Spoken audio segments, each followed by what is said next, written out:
Post marriage part 9। Thakur हवेली आदित्य का घर।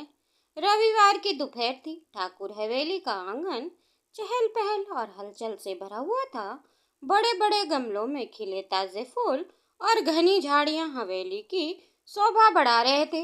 नौकर चाकर भाग दौड़ में लगे हुए थे और कोई मेहमान के लिए कमरे तैयार कर रहा था तो कोई रसोई में मिठाइयाँ और पकवान लाने ले जाने में व्यस्त था। हवेली की दीवारों पर पहले ही झालर सज चुकी थी और आंगन में जगह जगह फूलों की मालाएं लटक रही थी। पुराने झुमरों की रोशनी में चमकते कांच के कण संगमरमर के फर्श पर पड़कर जैसे किसी रंग बिरंगे मेले की तस्वीर बना रहे थे। हवेली के दरवाजे पर लगे पीतल के बड़े बड़े घंटे हवेली हवा में टकराकर धीमी सी गूंज पैदा कर रहे थे। दूर से ही लगता था कि ये कोई साधारण घर नहीं बल्कि राजसी वैभव और परंपरा का प्रतीक है। बरामदे में बड़े सोफे पर परिवार के मुखिया रंजीत ठाकुर बैठे थे। उनकी बड़ी मूछें उनकी शान का हिस्सा थी। कभी उन्हें सहलाते, कभी ऊंची आवाज में नौकरों को निर्देश देते।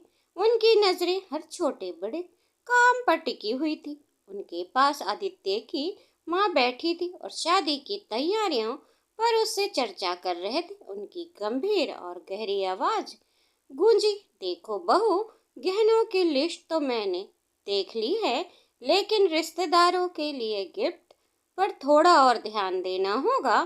ठाकुर खानदान की शान पर दाग नहीं लगना चाहिए। जितना हो सके सब बेहतरीन होना चाहिए। आदित्य की माँ ने सहमति जताई। जी ठीक कहा आपने। मैंने सोच रखा है कि हर परिवार को कुछ खास दिया जाए, खासकर बहन जी और उनकी बेटियों के लिए कपड़ों का सेट अलग से बनवाने होंगे। उनके दोनों बेटे विक्रम और जय भी वहीं मौजूद थे। विक्रम अपनी आदत के अनुसार हर बातों में दखल दे रहा था। पिताजी, गेस्ट लिस्ट थोड़ी और बड़ी करनी होगी। कई पुराने परिचितों के नाम अभी तक शामिल नहीं हुए हैं। जय ने तुरंत हामी भरी। हाँ भैया, सही कह रहे। वैसे भी आदित्य की शादी में सबको बुलाना चाहिए। अगर किसी को बुलाना छूट गया तो लोग बातें बनाएंगे। विक्रम ने मुस्कुराकर कहा, और बातें बनाने में लोग देर नहीं लगाते। दोनों भाइयों की हल्की फुल्की नोकझोंक से माहौल थोड़ा हल्का हो गया। इसी बीच आदित्य का बड़ा भाई सामर्थ और उनकी पत्नी सिमरन भी वहां थे।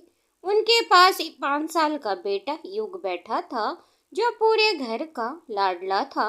रंग बिरंगी पेंसिलों से कुछ ड्रॉ कर रहा था। बीच बीच में सबको कागज दिखाकर खिलखिलाकर हंस पड़ता। उसकी मासूम शरारतें पूरे माहौल को हल्का और खुशनुमा बना रही थी। कहीं वो दौड़कर अपने दादी के गोद में चला जाता, कहीं फर्श पर बैठकर खिलौना की लाइन लगाता और फिर उन्हें गिराकर शोर मचाता। सबकी थकान उसकी मासूमियत में कहीं खो जाती। इधर आदित्य जब तक अपने कमरे में गहरी नींद में सोया हुआ था। पिछले कई दिनों से व्यवस्थाओं से उसे थका दिया था। सुबह ऑफिस निकल जाता, देर रात लौटता। सगाई के बाद उसने खुद को इतना व्यस्त कर लिया था कि कोई उसे उसके मन की बात पूछ ही ना सके। दरअसल वो अपने भीतर छुपे संघर्ष से बचना चाहता था। आज पहली बार उसे चैन की नींद मिली थी। दोपहर करीब 1 बजे खिड़की से आती सुनहरी किरणों ने उसे जगाया। अंगड़ाई लेते हुए वो उठा, फ्रेश हुआ और तय किया कि आज जिम नहीं जाएगा। जैसे ही सीढ़ियां उतरा, उसकी नजर आंगन में बैठे परिवार पर पड़ी। सबसे पहले उसकी निगाह अपने प्यारे भतीजे युग पर गई। वो सीधा उसके पास पहुंचा और मुस्कुराकर बोला, गुड मॉर्निंग युग। युग ने तुरंत मुंह बनाकर कहा, चाचू अभी मॉर्निंग कहाँ, दोपहर हो गई है, अब तो गुड आफ्टरनून बोलना चाहिए। आदित्य हंस पड़ा। ओह सॉरी बेटा, अब से ध्यान रखूंगा। अच्छा बताओ, क्या बना रहे? युग ने खुशी से ड्राइंग दिखाते हुए कहा। देखो चाचू, ये आपकी शादी है। कागज पर टेढ़ी मेढ़ी रेखाओं में उसने चाचू को बिजुका और चाचू को चुड़ैल जैसा बना दिया था। आदित्य जोर से हंस पड़ा। अरे बेटा, मैं इतना डरावना दिखता हूँ क्या? युग खिलखिला पड़ा और उसकी मासूम हंसी से पूरा घर गूंज उठा। सिमरन ने प्यार से बेटे को टोका। ऐसा नहीं कहते बेटा, लेकिन सबकी आंखों में उस हंसी की चमक उतर आई थी। हंसी मजाक के बीच विक्रम ने जैसे पूछा वैसे रागिनी, और बच्चे कब आ रहे हैं? जय ने उत्तर दिया, भैया बात हुई थी मेरी रागिनी से, आदित्य के शादी से 5 दिन पहले आएंगे। अभी उनकी मम्मा की तबीयत सुधर गई है तो वहीं कुछ दिन रुककर सीधे यहीं आएंगे। रंजीत ठाकुर ने गंभीर स्वर में कहा। ठीक है, वैसे भी अब सिर्फ 10 दिन बचे हैं शादी में, बस सब इंतजाम दुरुस्त होना चाहिए। किसी भी मेहमान को शिकायत का मौका नहीं मिलना चाहिए। इसी बीच नौकर ने आकर सूचना दी कि खाना तैयार है। सब बड़े डाइनिंग हॉल में पहुंचे। रोशनी और साज सज्जा से सजा हॉल जगमगा रहा था।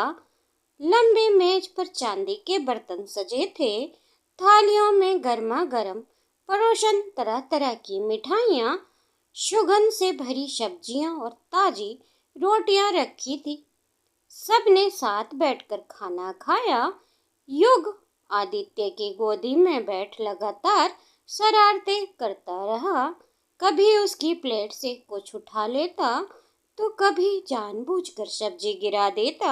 आदित्य उसे पकड़कर हंसता और युग खिलखिलाकर भाग जाता।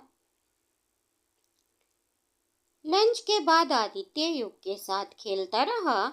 युग ने उसे अपने खिलौने से क्रिकेट खिलाया और आदित्य भी बच्चों की तरह हंसता खेलता रहा। गेंद बॉलिंग करने की बारी आने पर युग चिल्लाकर कहता है, चाचू आउट करूंगा, और आदित्य जानबूझकर बैट गिरा देता ताकि बच्चा जीत जाए। थोड़ी देर बाद वह अपने कमरे में गया। खिड़की के पास खड़े होकर सिगरेट जलाई। धुएं के छल्ले बनाते बनाते उनका मन कहीं और भटक गया।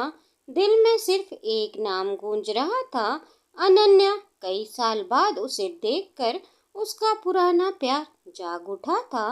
अनन्या का उदास चेहरा, उसकी बेबसी बार बार आदित्य को याद आती। उसने कितनी बार खुद से कहा था कि उसे भूल जाना चाहिए, मगर हर बार याद लौट आती। उसे कॉलेज के फर्स्ट याद आया, जहां उसने पूरे दिन उसके साथ बिताया था। उसकी खिलखिलाती हंसी, आंखों की मासूमियत और वो वाक्य, आदित्य तुम्हें गुस्से में देखना बड़ा खतरनाक लगता है। वह दिन जैसे उसकी आंखों के सामने जीवित हो उठा। कॉलेज की भीड़, मंच पर गाने की गूंज और अनन्या की आंखों में चमक। जब उसने कहा था, मुझे तुम्हारे साथ सुरक्षित लगता है, आदित्य की सांस भारी हो गई।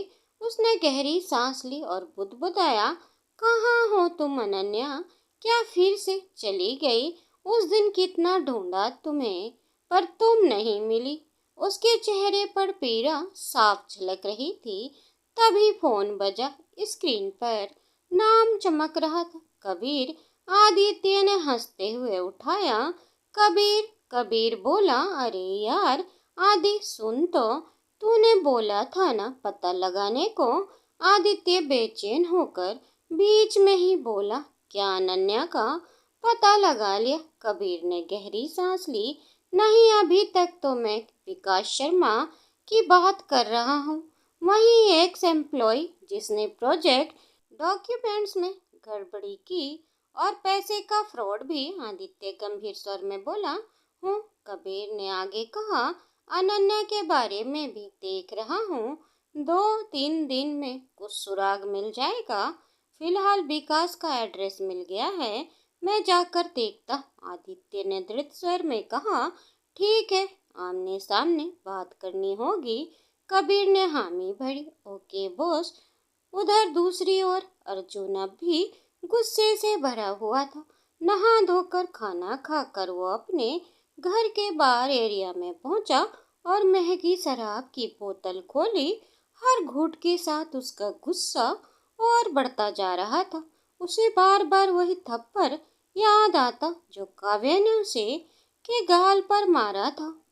किसी ने कभी मुझ पर हाथ उठाने की हिम्मत नहीं की और उसने उसकी आंखों से खून उतर आया। गिलास पटक कर उसने बोतल से सीधे पीना शुरू कर दिया। उसके मन में पुरानी यादें भी उमड़ने लगी। कैसे बचपन से हर किसी ने उसकी हुकूमत मानी, कैसे किसी ने कभी उसके खिलाफ आवाज नहीं उठाई। यही वजह था कि काव्य का थप्पड़ उसके अहंकार को भीतर तक चीर गया। काफी देर बाद वह लड़खड़ाते हुए अपने कमरे में गया और बिस्तर पर गिर पड़ा। आंखें बंद होते ही काव्या का चेहरा सामने आ गया। वही थप्पड़, वही कठोर निगाहें। उसने करवट बदली और नींद लाने की कोशिश की। तभी कमरे में पायल की छन छन गूंजी। लाल साड़ी में लिपटी एक औरत अंदर आई। कमर पर पतली कमरबंद, गले में छोटा डायमंड मंगलसूत्र, हाथों में भारी चूड़ियों की खनक। उसके भीगे बालों से टपकती बूंदों जमीन पर गिर रही थी। उसकी खुशबू कमरे में फैल गई। वह आईने के सामने बैठी बाल संवारने लगी, फिर सिंदूर उठाकर मांग में भर लिया। अर्जुन उसे देखता रह गया। दिल की धड़कनें तेज हो गईं। उसके गला सूखने लगा। वह उठकर कुछ कहने ही वाला था कि उसकी नजर अचानक औरत की आंखों पर पड़ी। वे आंखें ऐसी लग रही थी मानो बरसों से उसके भीतर झांक रही हूँ। जैसे ही लड़की उसकी ओर मुड़ी, अचानक फोन की घंटी बजी। अर्जुन चौंक कर उठ बैठा। कमरा खाली था, माथा पसीने से भीग चुका था। उसने घबरा कर गहरी सांस ली और बुदबुदाया, ये क्या था? मैंने ये सपना क्यों देखा? उसकी आंखों में हैरानी और डर साफ झलक रहा था। वह खुद भी समझ नहीं पा रहा था कि यह सपना महज एक ख्वाब था या आने वाला कल की कोई निशानी। कुछ दिन और फिर शादी का धमाके के लिए तैयार हो जाइए, क्योंकि जो तमाशा होगा वो आपको चौंका देगा। तब तक कहानी का इंतजार करते रहें।